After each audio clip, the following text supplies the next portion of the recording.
Perspectives on climate change in agriculture run the gamut, from denial that the current pattern is any different than previous patterns to people sounding the alarms and attributing seemingly every problem to climate change. Sarah Nolet, like me, is somewhere in the middle.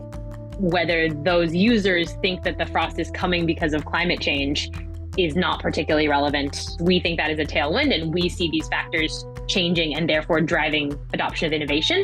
But the reason the users are buying it is because it will have an impact on their bottom line. Sarah is the managing partner at Tenacious Ventures and the host of the Agtech So What podcast. I wanted to bring her onto the show to talk about the concept of climate refugees and its potential impact on agriculture. Because, as her fellow investor Connie Bowen of Farmhand Ventures says, agriculture is for people. We talk a lot about how climate change is going to reduce crop productivity, or in some cases increase weed pressures, thus impacting yield. What we don't talk a lot about is what economic impact does that have on the ability to do outdoor labor. Connie and Sarah both share on this episode some important perspectives on climate, agriculture, and people. Because ag is so globalized, like that's the kind of stuff in a black swan context you might want to be thinking about. Agtech investors Sarah Nolet and Connie Bowen on today's Future of Agriculture podcast.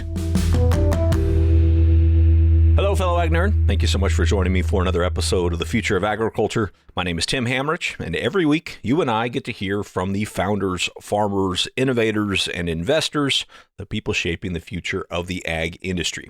Now, there are very few topics that seem to get people more riled up than climate change.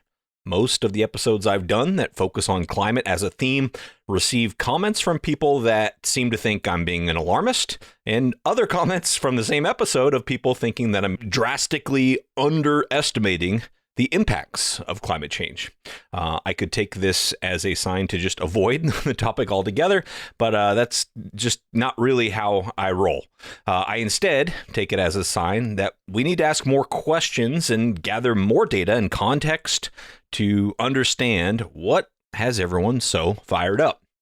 So the concept for this episode came to my mind while I was listening a couple months ago to the Agtech So What podcast with Sarah Nolet, specifically their August episodes, which were titled, the first one is Citrus Moves North with farmer and Orangepreneur Lindy Savelle, and then the second one is Ag's Sci-Fi and Nonfiction Future, Horizon Scanning, So What with Shane Thomas. I'm going to leave links to both of these episodes in the show notes so you can listen to them after this one if you haven't already.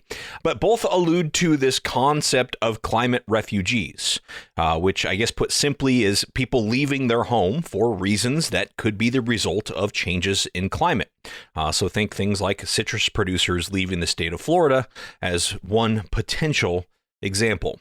And in that second episode about Ag's Sci-Fi Future, Sarah and Shane, and then also Matthew Pryor and Sarah Mock, break down a report commissioned by AgriFutures Australia called Navigating a Future of Cross-Sectional Forces. You'll be able to download that for free if you'd like, using a link I'll leave in the show notes for you. But one of those 10 forces outlined in that report is the emergence of climate refugees, which created an interesting discussion on that particular episode. And all of this got me thinking. I've heard talk about climate refugees before. In fact, it's been mentioned here on this podcast a couple of times. Episodes 220 and 260 both come to mind as discussing the issue.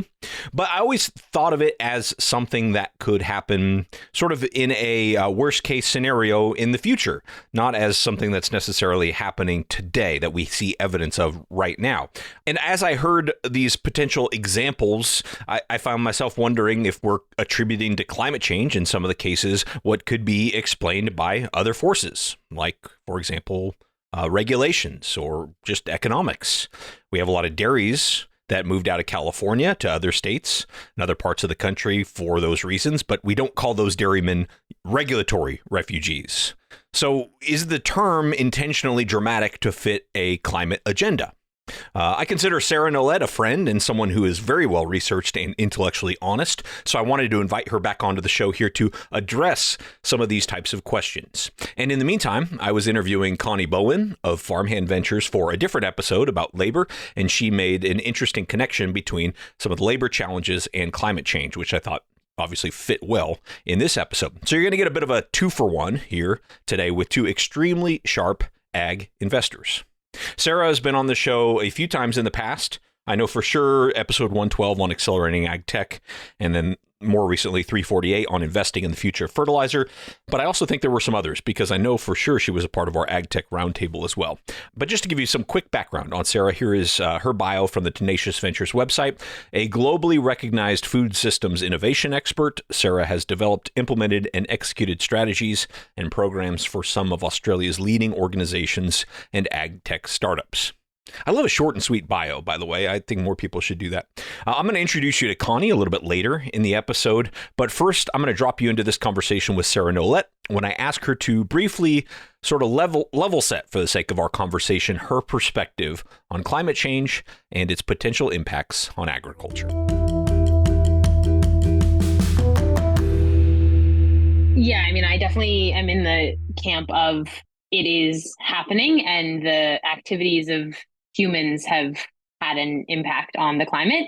I appreciate that there are cycles and that we can't say with certainty what specifically will happen. Like we're these are geophysical models, and we're talking about pretty deep science, but the consensus among scientists I find pretty credible, backed by the anecdotes of people like farmers who say things like, there hasn't been a drought like this since whatever, or the magnitude of these changes or the frequency with which they're happening. Like, I feel the anecdotal evidence supports it. What I often hear is different in those conversations is the attribution to, humans and greenhouse gases, or, methane from cows, like the sort of attribution of the change in climate, or the politicization of it. People that feel like you're then having well, is it blue or red conversation, especially in the US, then I think you're just truly having a different conversation.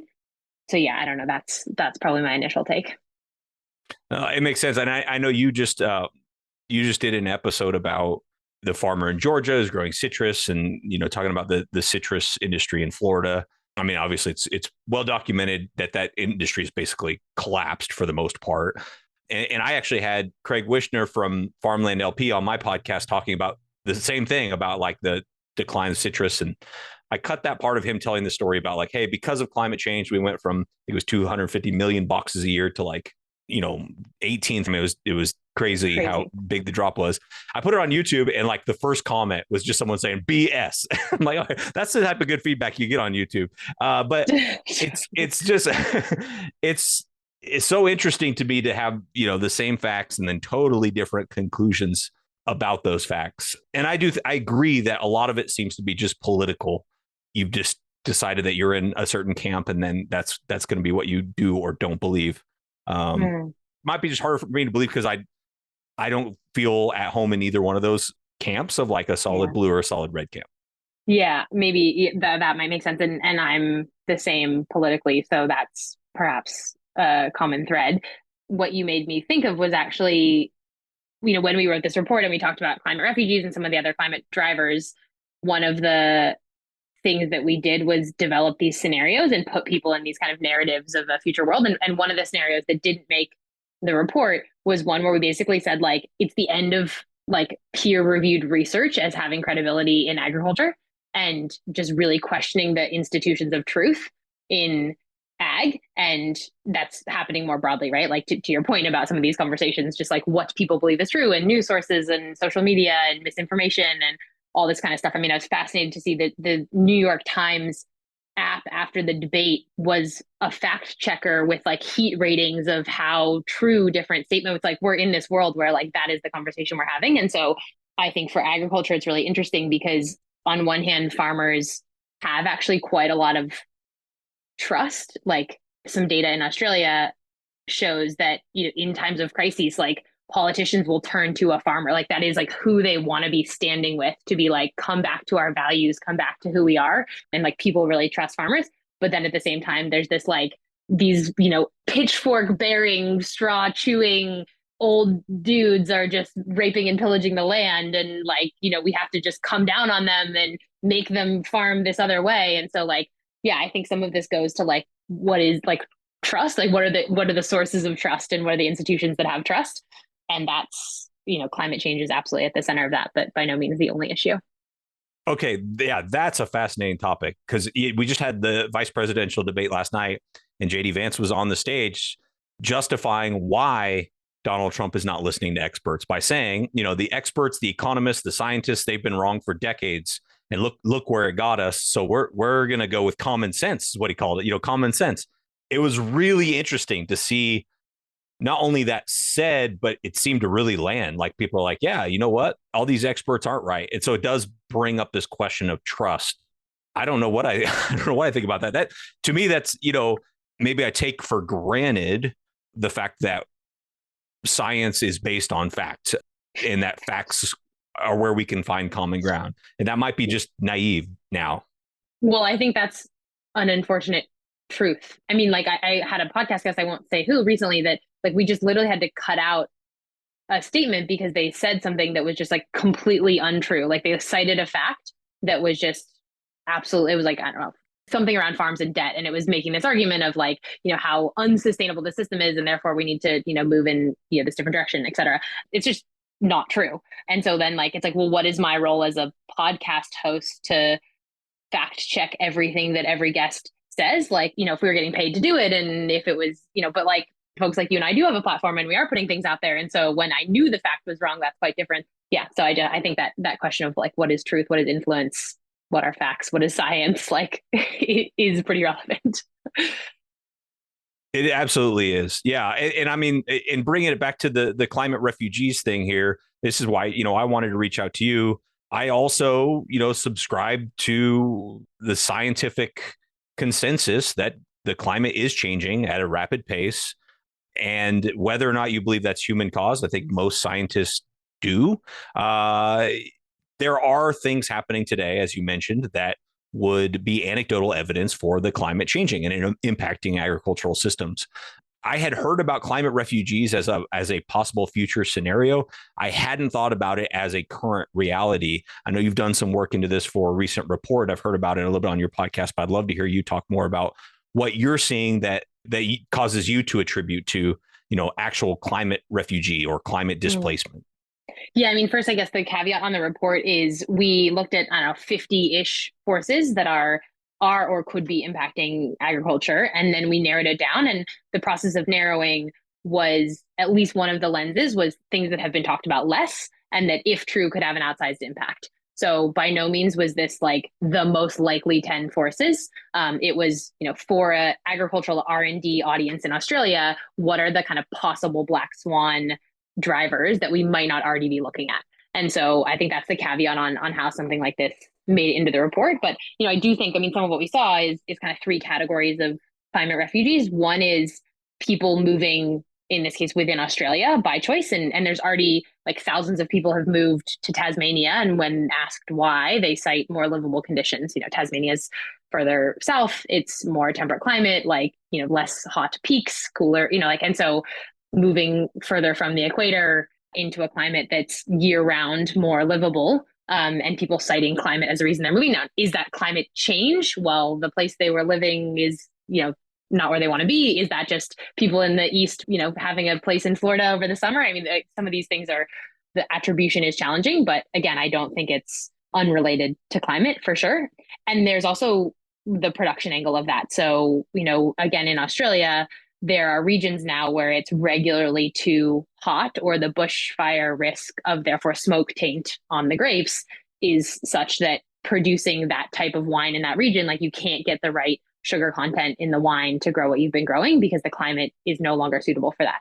And so I think that's kind of like moving within one country is sort of one flavor of climate refugee that we looked at. And I think there's pretty good evidence that that's happening, even if the attribution to anthropogenic climate change as such it's probably one of many drivers, but pretty hard to say that climate isn't the core driver. Sure.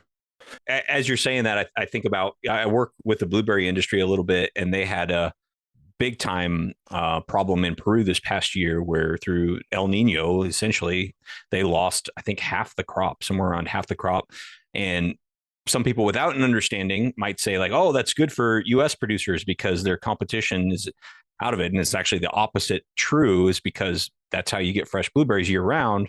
and keep people buying it year round is by a country like Peru producing well. So it had a big impact on the industry, a big impact on the prices, and it's a lot more complicated than I think people give it credit for. Now, I find myself asking like, okay, is that climate change? I don't know. Does it necessarily matter? I mean, if what we're talking about are solutions to make us more resilient, maybe it doesn't matter whether it's climate change or climate volatility, or if there's even a difference between the two. I don't know. At least that's what I think. Oh, absolutely. I mean, in the same way, like, do you want to think about cover cropping or no-till or whatever practices because someone called it regenerative ag and you subscribe to that belief system or set of principles, or because it's good agronomy and you're going to have more retained soil moisture and it's going to drive yields? And then you go, well, does it matter? Like, show me the incentive, I'll show you the behavior. And so like, let's find the right incentive for the right, group. So I think in a larger sense, it does, because of the argument about like, what is truth, what is science, and some of the political action that I believe is critical around climate. But for, economic decisions of farms as businesses, I think there's pretty strong arguments around like abiotic stress management and resilience from an economic angle. I mean, another one that showed up recently is we're looking at a company that has, among other things, some prevention of frost in wine grapes. And when we were asking in Australia, like, oh, is this relevant to Australia? The initial response was like, oh, not really. It's probably more New Zealand. There's like a couple regions here. It would be more smoke taint or, these other factors that impact us. And literally the next week, the researcher I was talking to sent me an article that like 5% of the crop in one region just got hit by this massive frost. And it's predicted that there'll be more frost in this region. And they haven't really thought about frost and they don't have frost management strategies. But like now frost is on the radar. And I was like, oh, well, okay. Yeah. So, but as an investor though, like you don't really have the benefit of like waiting for the world to develop into the way you think it's going to develop. How do you manage that with your investment of like on a climate thesis? Just because someone might be feeling the pain down the road doesn't mean they are today. And how do you factor that in? Yeah, it's a really relevant question. I mean, it goes to investing even not related to climate at all. I think climate and nature make it more acute. It comes back to what is the value proposition to the customer, as well as the kind of system change lens. So I can buy that there's going to be more frost across regions, but even if there's more frost, in this case, people who've already installed big fan systems or other management, like, are they going to rip those out and use this new thing, or is there enough deeper frosts coming online that you're going to need whole new solutions? Or so you're kind of thinking through like, for a particular set of users that would buy this in, years 2, 3, and 4 or whatever, is there something there? And then also, how does it scale? So I guess it's a little bit of like top down and bottom up, but it comes back to that, like, whether those users think that the frost is coming because of climate change is not particularly relevant in that sense. It's our thesis. We think that is a tailwind, and we see these factors changing and therefore driving adoption of innovation. But the reason the users are buying it is because, or the customers are buying it is because it will have an impact on their bottom line in almost all cases. Sure. No, it makes sense. Here I am asking you to talk to me because I'm skeptical of like climate refugees. But as you're talking about the people moving to Tasmania, we moved up here from Texas because I am Norwegian and can't handle the heat. But that's probably not climate change. I think Texas has been hot for a while. But, just this year, we've been getting real bad wildfire smoke, especially this year in where we live in Idaho now. And I'm not moving anywhere because I love Idaho. But this is the first time where I'm like, this is the one thing that has come up that I'm like, I don't want to live here right now because the smoke is so bad. Kids can't go outside and play because the air quality index is just nasty. It looks like a post-apocalyptic, area at times during the months of July and August. And so I could see people moving because of that. But what I don't know is like, how do we think about what impact that could have for us in agriculture? Like, even if it is, we're going to move our carrot operation from Bakersfield to, I don't know, Yuma, Arizona.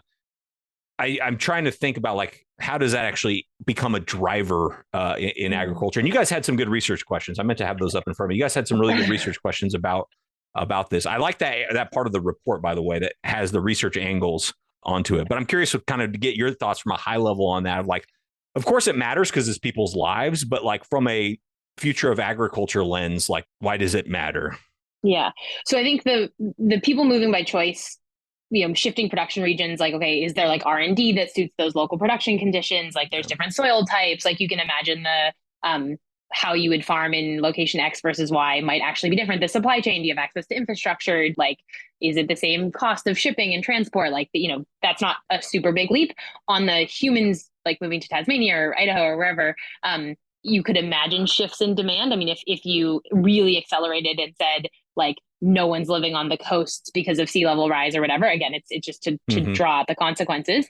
Well, then our like transport and cold chain infrastructure and demand dynamics and those kinds of things. So that's kind of one. I mean, the two probably other categories of climate refugees that we talked about might have more of an impact. So the second one was like people who are displaced because of climate, like sea level rise in an island country or something like that, coming to, in this case, Australia. But I actually think the US is maybe a more clear case of like Central and South American countries or, islands in Central America, like facing climate impacts, whether that's a combination of climate and political, like driving famine or driving instability that causes people to move. Like obviously they're intersecting complex factors, but the southern US border and the dynamics of labor for agricultural crops in the US, like it doesn't take a huge jump for me to say those people don't want to come to the US or more of them want to come to the US or they can't come to the US. And that, yes, you're into immigration policy and you're back to politics, but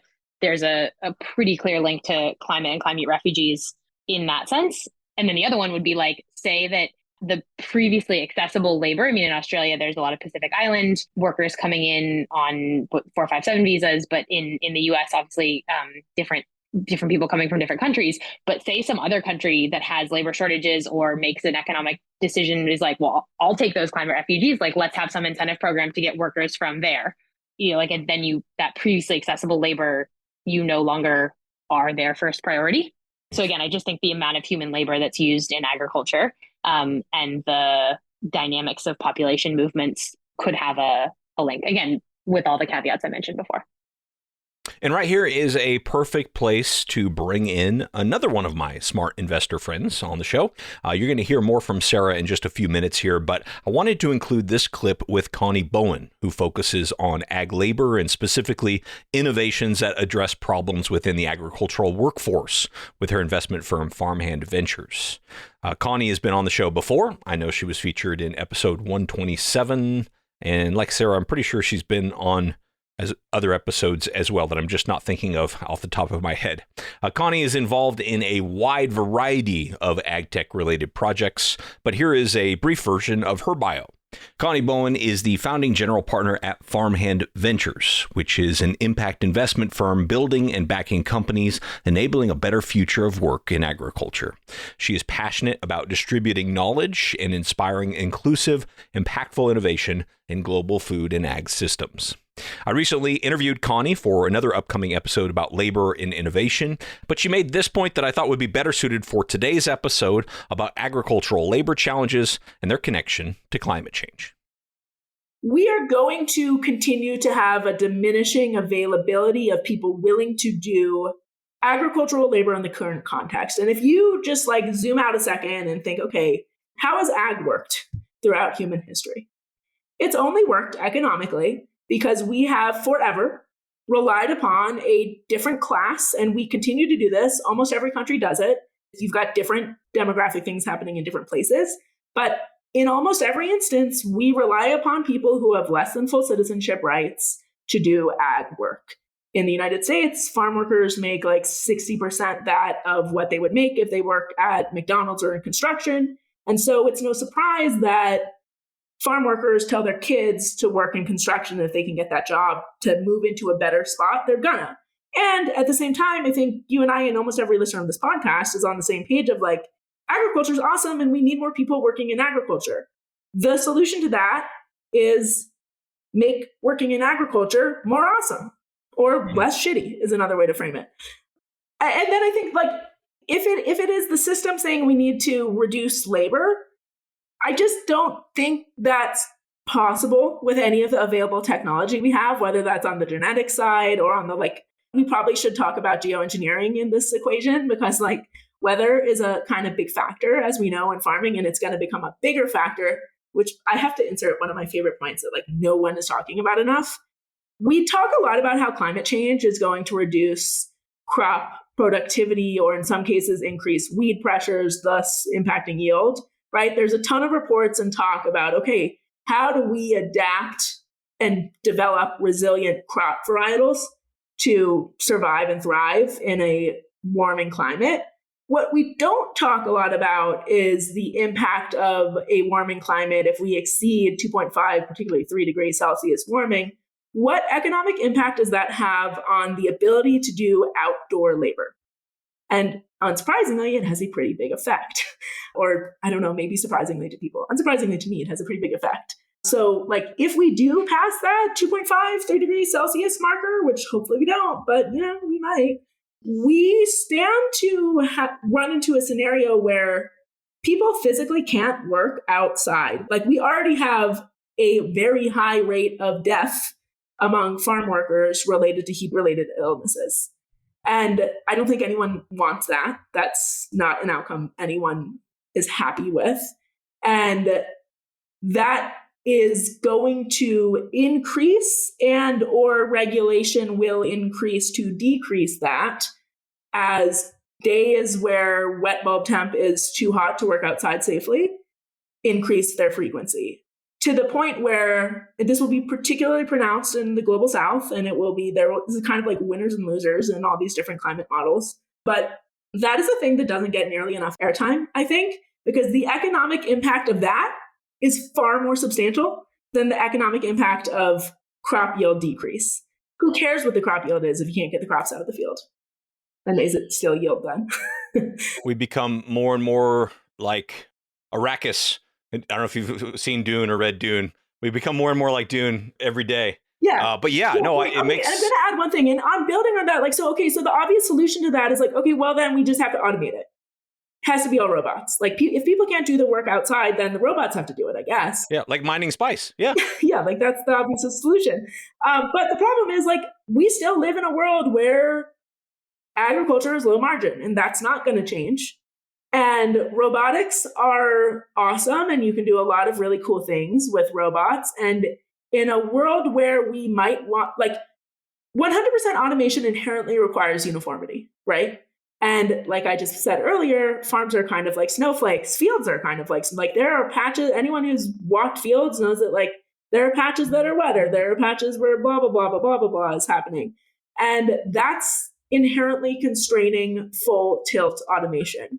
And so that's where I think we are going to be, certainly as someone who's like investing in trying to make money off of products in this space, I think we are going to be much better off, at least midterm, investing in solutions that are definitely going to have humans in the loop in their daily operation, because I don't think you can fully automate most of outdoor agriculture. And if we did fully automate most of outdoor agriculture, we would have to move towards an even more monocultural uniform system. And I think we could talk about the downsides of that. Well, like I said, I will be including more of that interview with Connie on an upcoming episode, but I thought that was a salient and thought-provoking point about the potential for climate change to impact agricultural workers. It also connects with what Sarah Nolet is describing about climate refugees. And I know some of you might be tuning into this episode because you saw the title mention climate and you were hoping to hear all about carbon sequestration and this hope that agriculture will be the solution for the underlying causes of climate change. And if that's you, I'm sorry to disappoint you. But today we are focusing more on the adaptation and resilience to a changing climate, and specifically the people aspect of that. But I did mention to Sarah that it seems, at least just from my perspective, like more and more of the talk in the industry out there is starting to focus less on carbon sequestration and focus more on the adaptation side that we're talking about here today. But I wanted to see if, from Sarah's perspective, she was seeing the same thing. So we've, I guess, always thought about both. We have explicitly made one of our impact lenses for our second fund, adaptation and resilience. It's always been implicit, but we made it explicit probably for like not so much what people are talking about, but what we're seeing, like looking at frost or looking at, new genetics and how we can bring them online faster, or like looking at some of the solutions that the industry is demanding, is kind of where that's come from. I actually would say though, that like what you're hearing and what we're hearing is probably driven a little more by, like, if you think of economic cycles, like voluntary carbon markets, the carbon offset, carbon inset as a driver in agriculture for practice change is under tons of scrutiny for a bunch of reasons. And so in ag, that as like a lens that startups are getting investment, or that business cases are being built on, or those kinds of things, I think has deflated quite a lot. And so when companies building solutions are thinking about, well, why is someone going to buy my product and why are investors going to invest in it, they're getting back to some of these, I think, more fundamental drivers of abiotic stress management or some kind of market access question or those kinds of things. We've thought a lot of those would always be true, and fungibility across different kinds of recognition mechanisms, whether it's an offset, an inset, a supply chain, just productivity, a rebate, whatever, is going to be quite important, because being all in on just carbon is going to be tough. But I don't know, I think I might attribute that a little more to like the zeitgeist piece of it, a little more to like where markets, and in particular voluntary carbon markets, and views on how those will and won't get recognized are shifting. Yeah. I'm sorry. I'm letting us drift a long ways from climate refugees, but we don't catch up very often. So I know it's good. I feel bad that I'm talking too much. So they're good. They're fun things to reflect on that. I feel like I don't mean to be like an interrogator. I'm trying to. No, not at all. These are things I sit in here and think about and look online like a Google search and get nowhere. And so it's cool to talk to climate refugees is actually, I'm surprised by how little there is in Google. Like, I think it's because the attribution is so hard. Like you're in sort of correlation, not causation territory of why someone would move. That's how I felt. That's why it's hard. But to me, that doesn't, like, again, for this report, it was like, if I'm managing a multi-million-dollar budget per year, is this something I should think about, versus like, can I directly draw this line to this cause? And because like you're going to need assist, like if you're thinking about climate refugees anyways, there's going to be some political tool in the toolkit and technological tool in the toolkit and social tool in the, whatever. And so I'm less worried that it's only an environmental driver behind the change, but calling it just refugees probably doesn't make sense either. I don't know what to. I don't know what you call it. Yeah, it caught my attention for sure. I'm like, man, this seems like something I should be paying attention to. But to your point, I didn't find much online, or what I did find was like, yeah, maybe. I mean, maybe that could be it. But I understand for the context of this report. Yeah, I mean, one of the other ones we talked about, you can pick this apart, like was, we will have crop failures in different areas. In some areas, like we already do, right? Like that's obviously a thing. But especially in areas where there's a particular dependence on like a food crop, rice in Southeast Asia or cassava in Africa, like things like that. If there's a crop failure, there will be migration. Like people will try to move to find food, especially depending on the political climate and aid and those kinds of things. But even on a macro or micro level, people will move. And so then does that impact other commodities? So the example we painted, and we didn't dig deep enough to know that this is foolproof. So if this does become an episode, I'm sure I'll get pushback on it. But like, imagine there's a crop failure of rice in Southeast Asia, but then as those people move, there's no one doing the shrimp farming because the population that was eating the rice moves. And so then if there's a, like shrimp isn't being farmed, well, what are like protein substitutes and what markets are, producing chicken or whatever else or shrimp elsewhere in the world. And so I think those kind of like, because ag is so globalized and climate will have local impacts, but those have global impacts. Like it was sort of thinking through some of those second and third order consequences where we thought researchers, especially where someone like Australia is super export oriented, well, who are those markets and what are the dynamics of those populations? Like that's the kind of stuff in a black swan context you might want to be thinking about. Yeah. And I haven't decided whether I think our food system is resilient or a house of cards. You'd think I'd lean one way or the other. Like we seem to do, at least here in the US, we seem to do really well considering the test of COVID, the pandemic. But also when you mention stuff like that, it seems like a house of cards. Like, you've got this really important agricultural production area. And then, they're one bad crop away from literally having to pack up and go look for food elsewhere. And that does have ripple effects. So that makes it sound like a house of cards. So I don't know. Yeah. You'd think I would know more about this stuff after asking these questions for years. But Well, I've just posed the question. I mean, that's the fun part of writing a report where your product is questions is, we didn't have to answer too many of them. well, yeah, fair enough. Yeah, fair It's our enough. job, right? We sit and find the bike here asking questions. I try to stay in that role myself.